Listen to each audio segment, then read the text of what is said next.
Good evening, friends. Thank you for taking your supper hour to come hear about artifacts and archaeology. We are very, very glad that you're here, and it certainly is an honor and privilege for us to have the Green Collection. It's not every school, not every seminary has an opportunity to do this, and we're very pleased to do it. Steve Green is the owner, CEO of Hobby Lobby. And over 10 years ago, he decided that one of the things he wanted to do with his profits was go out and on the open market, through Sotheby's and other of the auction houses, buy up all kinds of pieces of antiquities. And I mean all kinds of pieces of antiquities.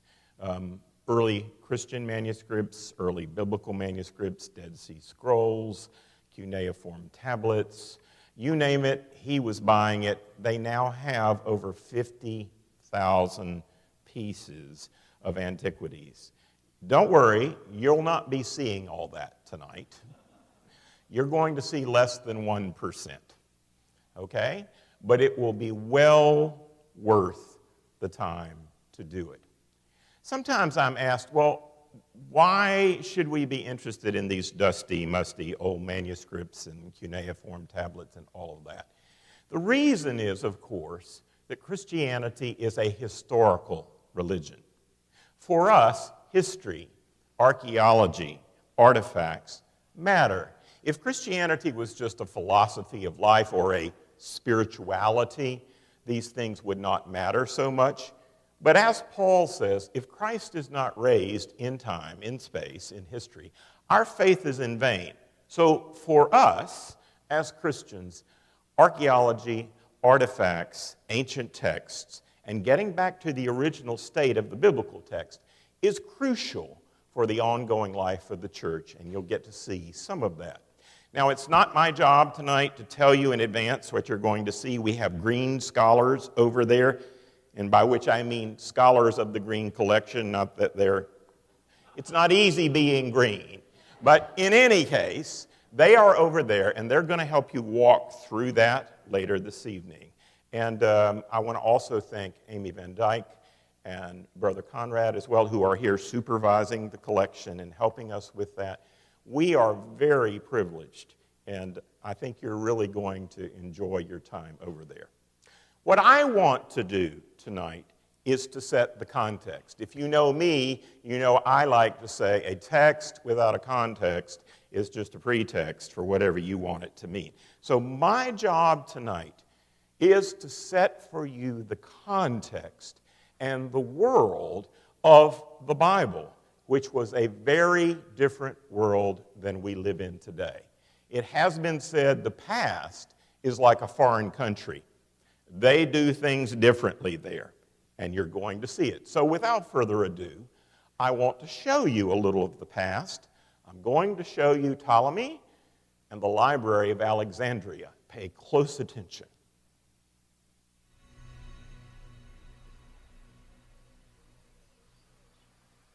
He was a god, Cadmus, and as close as anything I've ever seen.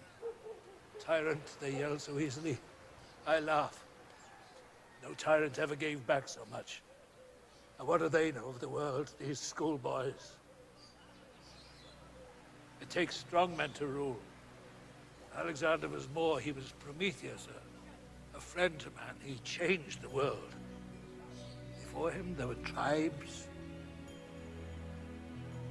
And after him, all was possible. There was suddenly a sense the world could be ruled by one king and be better for all. 18 great Alexandrias he built across this world. It was an empire, not of land and gold, but of the mind. The Hellenic civilization. Open, tall. Did such a man as Alexander exist? Of course not. We idolize him, make him better than he was. Men. All men reach and fall. Reach and fall.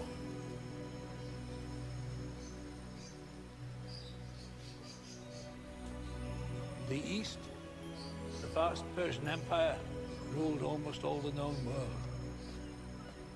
In the west, the once great Greek city-states, Thebes, Athens, Sparta, had fallen from pride. It was Philip, the one-eyed, changed all this, uniting tribes of illiterate sheep herders from the high and lowland. With his blood and guts, he built a professional army, brought the devious Greeks to their knees.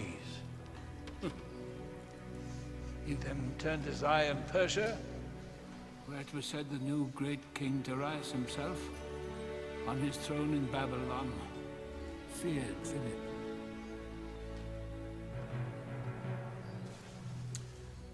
It was from these loins of war that Alexander was born in Pella. Now that's a library. It was the greatest library of its age. But we need to ask, what kind of texts were those? We're going to talk about oral texts and rhetorical contexts. And the big question is, how do sacred texts function in a largely oral culture? So, first, a few facts. The literacy rate during the New Testament era, so far as we can tell, varied from 10 to 20%. That is, 80 to 90% of all the persons to whom Jesus preached or Paul was communicating the gospel of Jesus Christ could not read or write, or even if they could read a bit, that didn't necessarily mean they could write. These were two very different skills. And of that 10 to 20%, the vast majority of these persons were males because education was overwhelmingly for males, except when we're talking about very elite status women. Now, what literacy meant in that world is the ability to read. And in this case, to read Greek. Before there was a Greek New Testament, there was a Greek Old Testament. Did you know this? Called the LXX, the Septuagint. And before there was a Septuagint, there was Alexander the Great, who conquered the world all the way to the Indus River in India, and brought not merely the Greek language, which is a doorway into ancient culture, but Greek culture all the way to India from Macedonia. By the time we get to the New Testament era, the common language of the whole Mediterranean world was Greek. All of our New Testament documents are written in Greek. Many intertestamental Jewish documents are in Greek, and of course there is the Greek Old Testament, as I've mentioned. Now, when we're talking about literacy, this means the ability to read, in this case to read Greek. Notice that Jesus does not say, let those with two eyes read. He said, let those with two good ears hear the good news. Most eyes could not read in Jesus' world. This is an oral and oral culture. And indeed, even the texts reflect the orality of the culture. Even the texts. Writing was a separate skill, mainly the province of professional scribes. Now, ancient oral texts used a continuous flow of Greek letters with almost no breaks, no punctuation, no division of words, and no chapters and verses, yea, verily.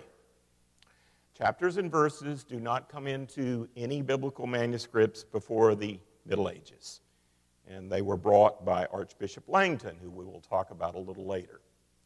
Now, these texts, I want to stress to you, were meant to be read out loud. I mean, that library in Alexandria, it was noisy. It was not quiet. Yes, this is BC before cell phone, but it wouldn't have been cell phones that would have interrupted things. No, the truth of the matter is it would be people reading out loud. These texts were meant to be read out loud. The Greek New Testament was meant to be read out loud in Greek because it has oral and oral features. It has assonance, alliteration, rhythm, rhyme, personification, etc. And this is how these texts look. We're going to look at some texts.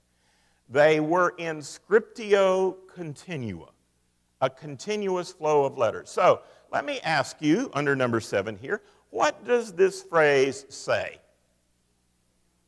It could be Jesus is now here. What else could it be? It could be Jesus is nowhere, or if you're from eastern North Carolina like me, it could be geez, us is nowhere.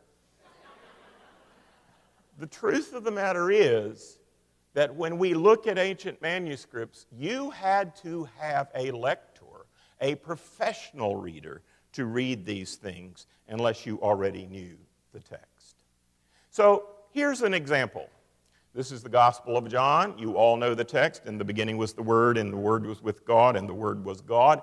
Here is an early copy on papyrus of the Gospel of John, 1 through 14. And you will notice no paragraphs, no periods, no separation of words, almost no punctuation, just a continuous stream of letters. These are oral texts.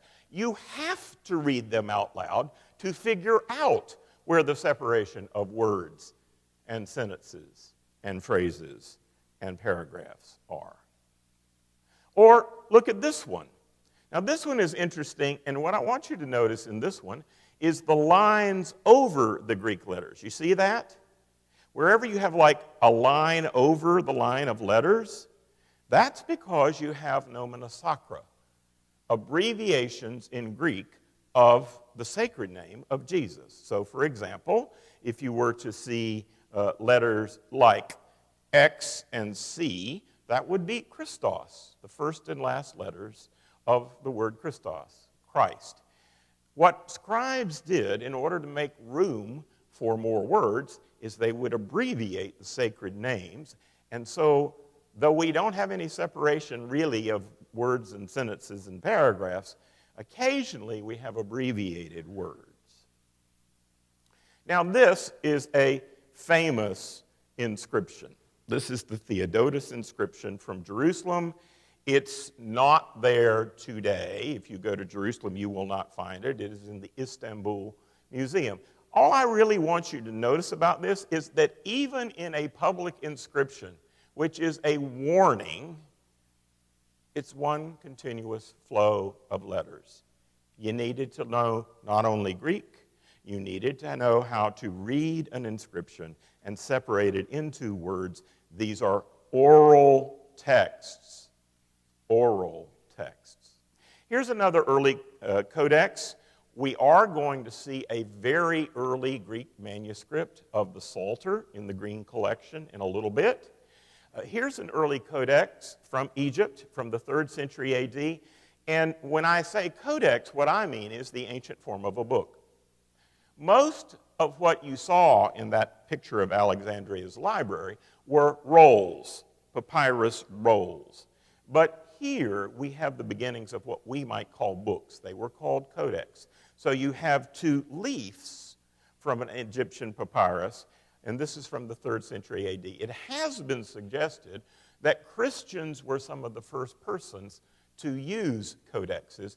It has even been suggested that one of the very first codexes in this leaf kind of form was a collection of our 4 Gospels, Matthew, Mark, Luke, and John. Stick with them and you can't go wrong. Those 4 Gospels together in a codex. Now, here we have a very famous papyrus. This is probably one of the 3 or 4 earliest papyrus fragments we have of any portion of the New Testament. In this case, it's a portion of the Gospel of John. It was probably written in between AD 175 and 225. This is one of our very earliest manuscripts that we have. And again, you'll simply notice that there's a line that you cannot see that the scribe had put on this piece of papyrus, and then all he did was write a continuous flow of letters, line after line after line after line. And if you look very closely, once again, we have the nomina sacra, the abbreviations of the sacred name. For example, if you go 5 lines down, right in the middle, you'll see an X and what looks like an English W. That's Christo. That's the name of Christ, once again, in abbreviation. Now, let me tell you, scribes got better at this. The longer the time went on, what happened in the beginning, in the 2nd century, in the 3rd, in the 4th, and the 5th centuries, is we have the rise of monasticism. And monks have a lot of time on their hands in monasteries. And so one of the major activities in the early monasteries was to create a scriptorium, if you will, manufacturing plant of important Christian documents, both canonical and non-canonical. This is an absolutely beautiful piece of a codex of Luke's Gospel. This is P45. Again, it's in page format rather than roll format. But what you should notice about this is we've got 4 columns per page. Instead of just one long line, you need to read down the first column, down the second column, down the third column, down the fourth column, and so on, column after column of Luke's Gospel. This has been very meticulously and carefully copied. And now I can show you the beginning of what we really would call a book. Because the pages, if you look carefully in the middle and also on the margin, are sewn together. You see the seam there, especially on the left-hand side of the slide. This is an early Syriac translation of one of the Gospels. And so important was this for worship in the Syriac Orthodox tradition that they would very carefully bind this together so the pages would not fray and they could continue to use it. Now, where does all this paper come from? Well, it comes from a triangular-shaped stalk from papyrus plants, chiefly from the Nile and its tributaries in Egypt, but also from places like Cyprus. Hence the name, the technical scientific name of papyrus, is Cyperus papyrus. That's the technical name. This is what it looks like. You can see the sort of what we would call leaves at the top. But the important bit is not that. The important bit is the stalk, which was harvested. And then it was peeled. If you see on the top right-hand picture there, it was peeled with a knife so that you would have clear white strips. Now, these strips would age. So down at the bottom, you see the full stalk with the head on it, then various stalks where they have cut off the head, and before it's been peeled, and then after it's been peeled. Now, here's what it looks like up close, the cutting of the stalks into strips, and you need a really good knife. Let me put it to you that way. And you need a very steady hand. This is a professional job, a professional task. Making papyrus was a professional activity which was chiefly done in places like Egypt. If you're wondering why it is that so many manuscripts of the Greek New Testament and other important early Christian manuscripts have been found only in Egypt, it is because of the arid climate. And the same goes for the Dead Sea Scrolls. Where were they found? In the desert by the Dead Sea. It's that dry air that preserves papyrus even over many centuries. Now, once you have cut it into strips, you've got to soak the strips in water, and then you need a rolling pin. You're going to roll them flat, lay them out side by side to whatever width you want them, though there was a standard width. And then you're going to layer them in a crisscross pattern. You're going to have a layer that goes horizontal and another layer that goes vertical, which you can see in the second picture on the right. And then either with the rolling pin or with a mallet, like the one in this picture. You would flatten it out. Then you would hang it out on the clothesline to dry. No glue involved. No super glue involved. It's simply the sap of the plant which binds this all together. Now, this is what it looks like, okay? If you were to hold it up to the light, this is what it looks like in the bottom left-hand quadrant. So you can see it's somewhat porous. And what that meant for a piece of papyrus is, generally speaking, you don't use both sides. We're talking a bunch of one-sided documents, mainly, okay? But what you needed to do before you started writing on it is you needed a stone, sometimes a piece of pumice, to smooth out the paper, as it were, the papyrus, so that it could be used for writing. Now, here is an ancient secretary, okay? By the way, secretaries did much better in antiquity than they do today. They were a really good scribe was one of the most highly paid professions in all of antiquity, clearly.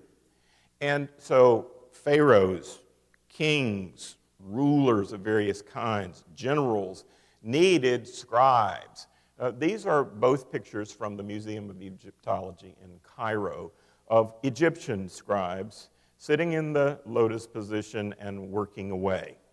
Now, what was their equipment? What did they need? Well, if you look at the top right-hand picture here, you'll see there's like a barrel with papyrus rolls in it. You see that? Okay. And he's got some kind of tablet like this to roll it out on so that he could write on it on his lap. This is the ancient version of a laptop. Now, this picture is especially interesting because if you look in the bottom left-hand corner, what you have is female scribes, female copiers of documents. And there are comments from the 2nd century AD that say, quote, "We prefer the female scribes for the copying of our sacred texts. They have a fairer hand." The more things change, the more things stay the same. The women did a better job of producing a fair hand copy of a document in many cases than the men did when they were scribes. Now, this is an ancient bronze stylus. This is how these documents were written. So you've got these nice little bronze pointed styli here, which give you a sense of how they would go about it. That's the instrument with which you write on papyrus, but that's not the ink. So how did they write? Well, sometimes they would practice on wax. These are tablets to take down notations from the master of the house, from the ruler, from the general. You would take down what was needed to be done on your wax tablet. These were also the things that little Publius took to school every day. He took his wax tablet and he would take notes with his little bronze stylus in wax in those brown spaces that you would see there. And we even have on a Greek urn here on the right somebody with their tablet writing. Now, what's interesting about this, of course, is that this is a high-status person who can read and write, writing on his tablet. Here is an inkwell. What passed for ink? It was simply water and soot.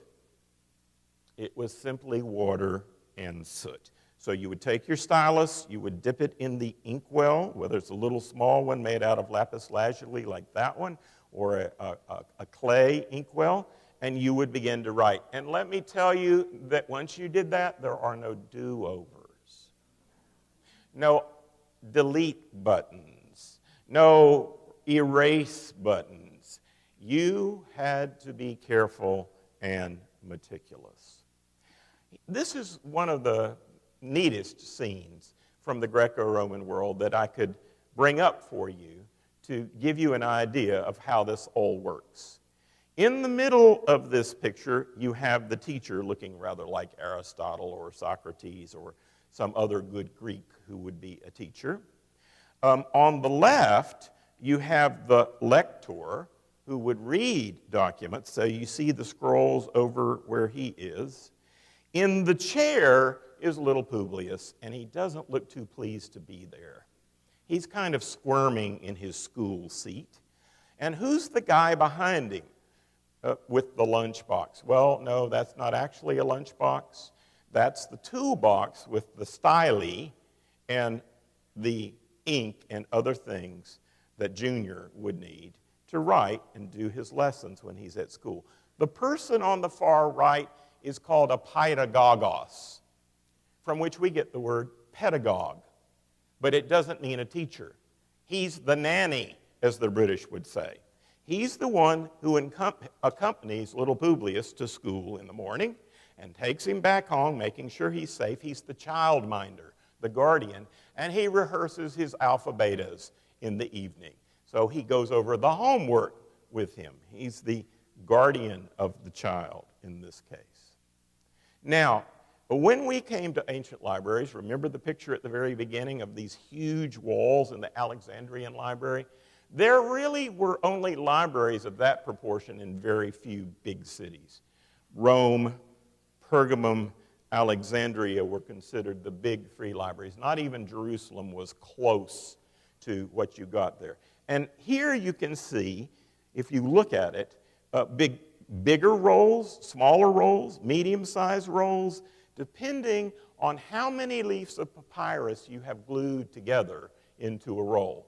What they would do is when they finished a particular piece of papyrus, they would simply, if you will, wet the boundary and slap another piece onto the right-hand edge, take out the roller and roll it, and just keep going.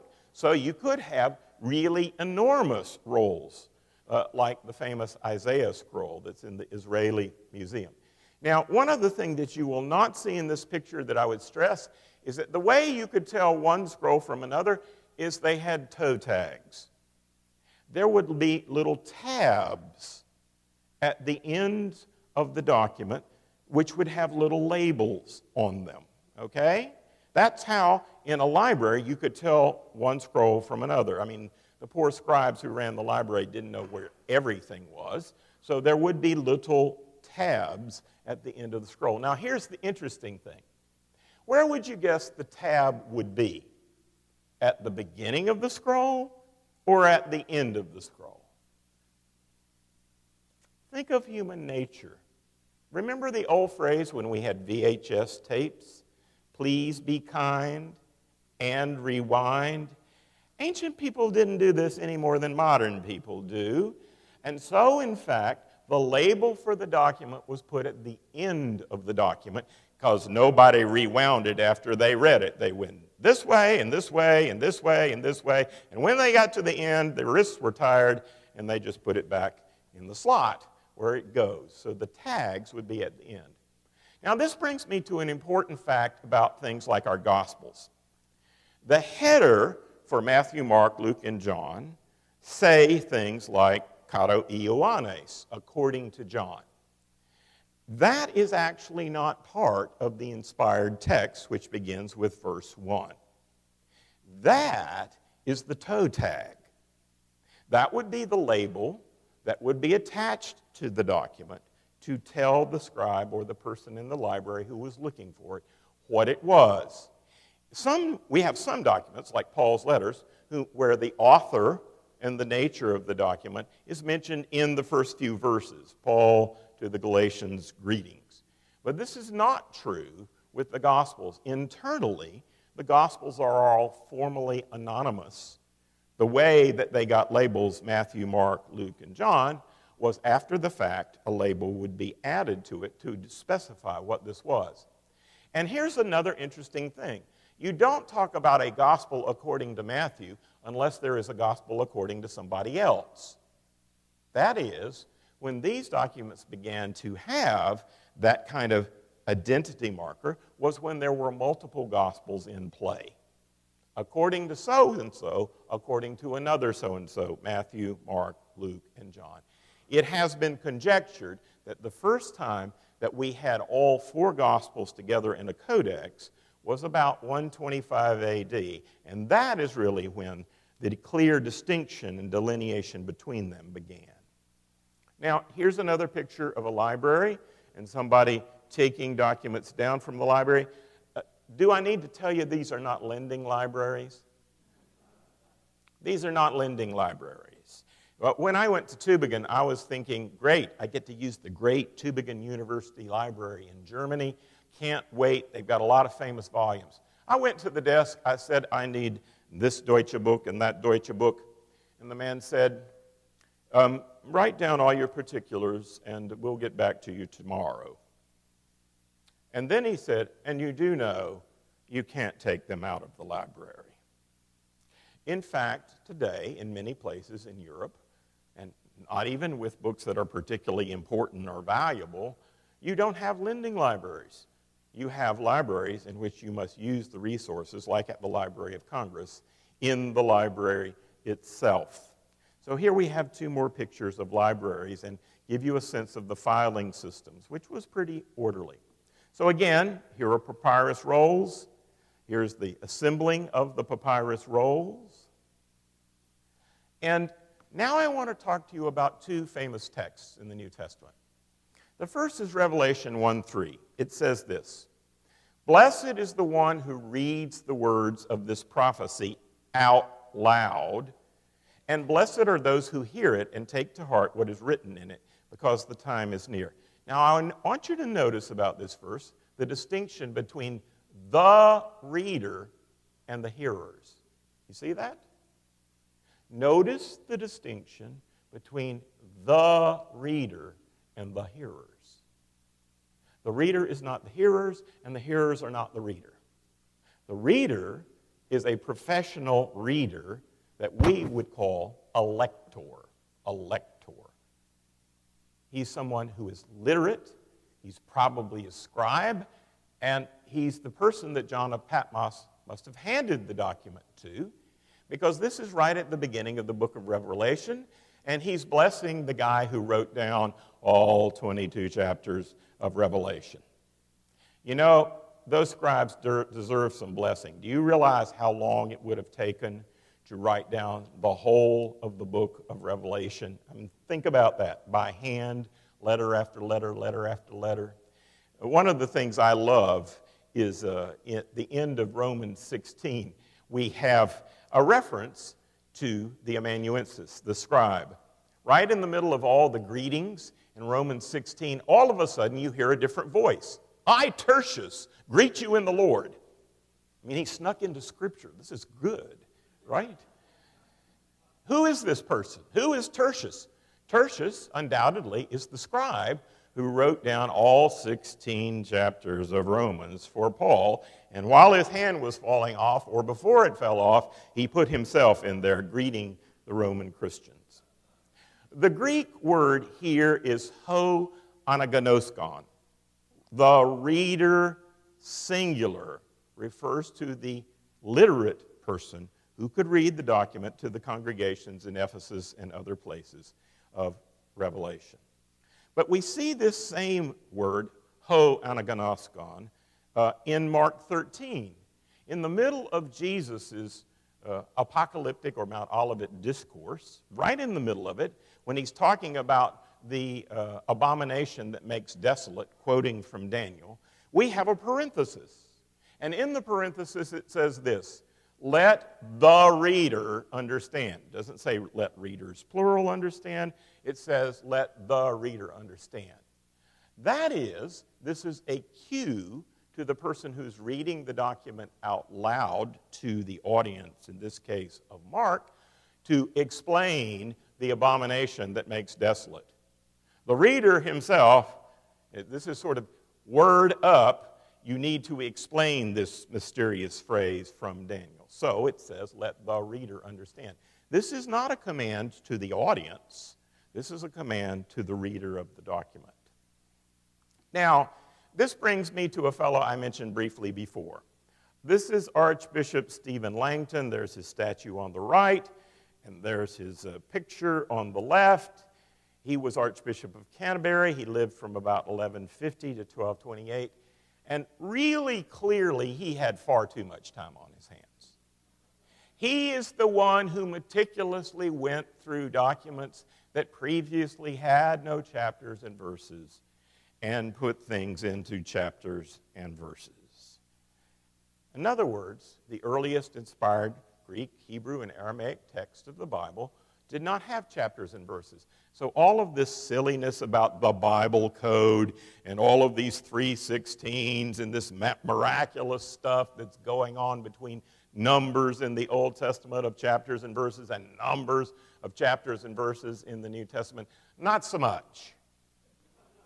The first 1,000 years of Christian history, no Christian documents had chapters and verses. And this word just in, the chapters and verses are not inspired.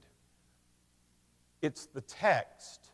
It's the God-whispered words that they are the inspired Word of God.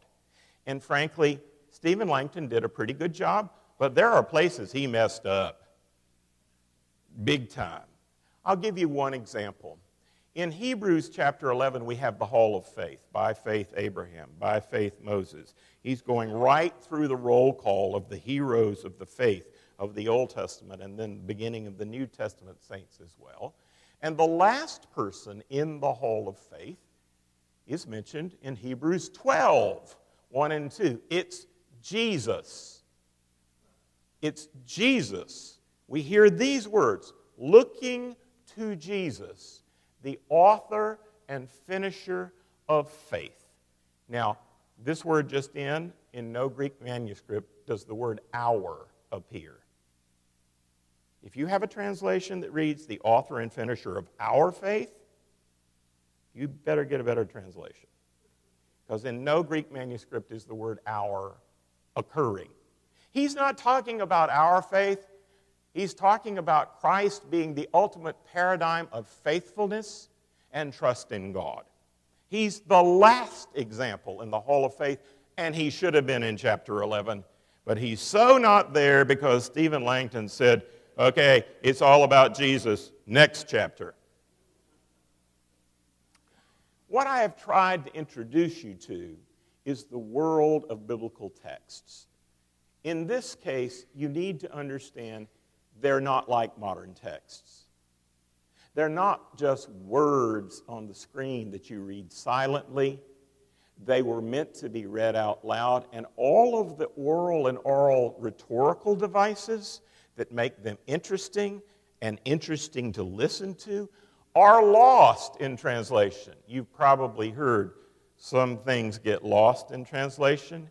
Well, the oral nature of these documents gets lost in translation. When you study these documents in their original languages, you hear them as they were originally intended to be heard, because a third of the effect of this document comes from the sound of the text. I'll give you one example from Dr. Arnold's part of the canon, from Genesis. In the middle of the initial poem about the creation narrative, we are not only beginning with Bereshit bara, in the beginning God, so we have BB sound, but then a little later when he says that it was formless and void, the Hebrew reads tohu wabohu.